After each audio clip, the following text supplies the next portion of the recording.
We are storytellers, What we uncovered even caught the mayor by surprise. and the stories we share have profound impact on the communities we serve.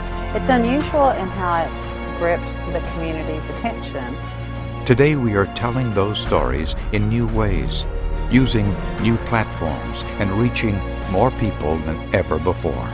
We have a long tradition of journalistic excellence, Tonight we begin an ongoing look at the problems still ahead and the opportunities.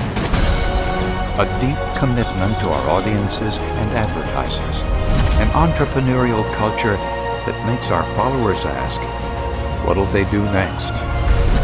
We are committed people of purpose. We give a voice to a voiceless group of people. There is no greater feeling. We are Scripps. EW Scripps, the company many people consider as the company that began to showcase news as we see it today. But how did it all get started? The Scripps Company began its long and adventurous journey back in 1879, long before there were TV cameras. Back then, Edward Scripps, the founder of the company, created the Cleveland Penny Press, the first newspaper ever to exist in Cleveland. Scripps would go on to join with 3 other news syndicates to create the United Press paper. It would go on to create the first chain of newspapers in the U.S. The adventure of the Scripps Company continued in 1922 when E.W. Scripps opened its very first televised news station in Ohio. WEWS continues today in Cleveland. In 1997, E.W. Scripps bought daily newspapers from Texas, including one from Wichita Falls, Texas, as well as ones from San Angelo, and also including one from Plano, Texas, as well as many other cities. Along with that purchase, the company also received 25 non-daily markets. The company currently owns and operates newspapers in 13 American markets. Scripps now currently owns 21 television stations. 11 of them are ABC affiliates, 3 are NBC affiliates, 5 are Aztec America affiliates, 1 is My Own Network TV affiliate, and 1 independent affiliate. With a recent purchase, Scripps acquired 13 more stations, 4 more ABC affiliates, 3 Fox affiliates, 2 more NBC affiliates, 2 CBS affiliates, 1 more My Network TV affiliate, and 1 CW affiliate. The deal is expected to close in 2015. In total, Scripps will have a total of 34 stations. Here's some fun facts for you. Did you know the National Spelling Bee that premieres every year in June is produced by Scripps? And did you know that the Scripps National Headquarters is located in Cincinnati, Ohio? The United Press, or by its original name, the United Press Associations, as stated before, was bought by Scripps in 1907. At the time, though, the United Press's biggest competitor was the AP, which it competed for 90 years as the world's largest newswire service. Hugh Bailey, the company's president from 1935 to 1955, gave the company the upper hand in 1935 when he began to sell the news off to the competitive radio market, years before the AP did. The United Press also got the advantage over the Associated Press during the 1960s when they got to cover the civil rights movement, something the AP could claim they didn't get. In 1958, United Press became United Press International after absorbing International News Service. At that time, the company had more than 2,900 clients in the U.S. and more than 1,500 abroad. Unfortunately, though, success did not continue for the company. After sales of the paper continued to decline, companies continued to sell off the paper, and after filing Chapter 11 bankruptcy multiple times, Unification Churches Media Corporation bought the paper in May of 2000 and relocated its headquarters to Washington, D.C., where currently the headquarters is still located today.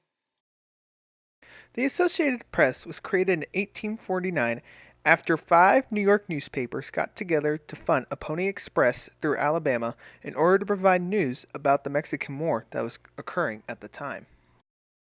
One way to the AP's history success was his ability to adapt to new technology.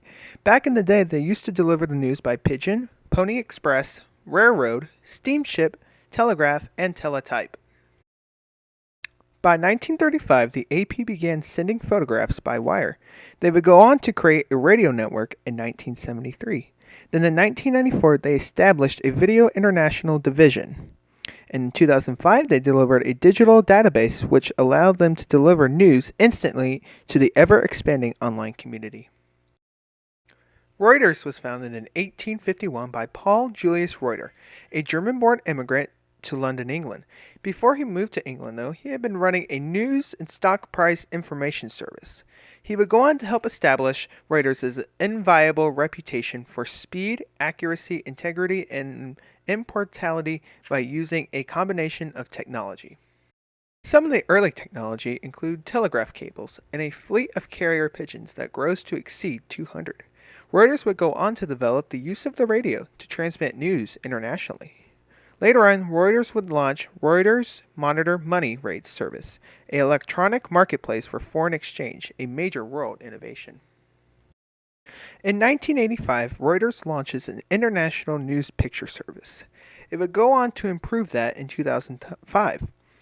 Then in 2008, Reuters combined with the Thomson Corporation. And in 2010, Thomson Reuters launched the Westlaw Next legal research system, which incorporates decades worth of search and editorial intelligence with the latest technological innovations. All this technology gave Reuters a big advantage in terms of reporting news first. In fact, Reuters was the first European news agency to report Lincoln's assassination after Reuters intercepted the mailboat off of Ireland and telegraphed the news back to London. Reuters was also ahead of the British government in reporting the armistice which ended the First World War. Reuters was also the first with the news of Khrushchev's denouncing Stalin. The New York Times was founded on September 18, 1851 by Henry Jarvis Raymond, then a Whig Party member and later second chairman of the newly organized Republican Party National Committee. The original name of the paper, though, was not the New York Times. It was the New-York Daily Times. Later, though, the hyphen would be dropped along with the daily. It would just be named the New York Times. Originally, the paper was centered more towards Republicans, including when it published a series of exposés on William Meagher Tweed, the leader of the city's Democratic Party, although in the 1880s the paper became more politically independent. The paper became known as the paper with even hardiness and accurate modern reporting. In 1896, the paper got a new slogan, "All the news that's fit to print." By the end of the day, the New York Times was unlike any other papers at the time, who were known for incorrect reporting on facts and opinions, known by the end of the century as yellow journalism. Today, the New York Times has won 112 Pulitzer Prizes, more than any other news organization. It is also the largest local metropolitan newspaper in the U.S. The New York Times has long been regarded as a national newspaper of record. It is also considered one of America's most favorite newspapers and is regarded by other news agencies as how journalism should be written and told.